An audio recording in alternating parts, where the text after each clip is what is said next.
Hi, and thank you for joining me for another short talk. And friends, today I want to discuss the books of the prophets and how one should learn the books of the prophets.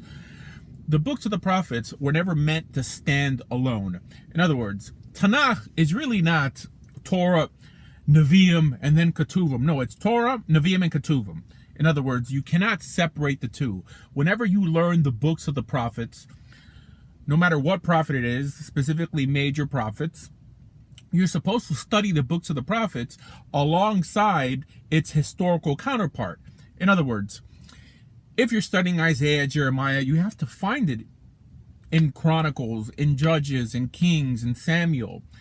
And that's the only way for you to get a contextual understanding of what that prophet is speaking about. If you fail to do that, what happens is that you end up creating a new religion, new ideas, things that are foreign to the Torah. This is really the basis of Christianity and the basis of offshoots, that they build dogma, doctrines, new ideas solely off the words of the prophets.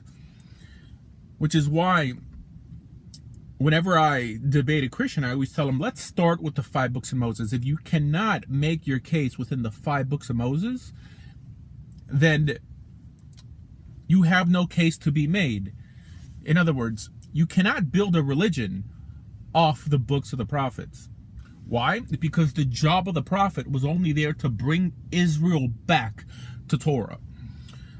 No matter in what scenario they may find themselves in, whether it's surrounded by Assyria or being exiled in Babylon. And we see this if you read the prophets with a historical counterpart, the writings, then it starts to make sense. But if you read the prophets alone, then that's when the problem arises, which is why a Christian will always tell you, go to this verse in the prophets or that verse, but they'll never tie it in to the verse that accompanies it in the writings. In other words, Isaiah appears in the writings, Jeremiah appears in the writings, our prophets appear in the writings, and the reason they're there is for us not to get crazy ideas and build new religions off of just what we think the prophets are saying. In other words, we believe that the words in the prophets are true, in the books of the prophets. However, we also know that not even a prophet could add anything new to Torah. So if for some reason we are coming up with something else, something that appears to be new or foreign to what appears in the 5 books of Moses, the problem is not with the text or with the book of the prophets, but with the way we're interpreting it.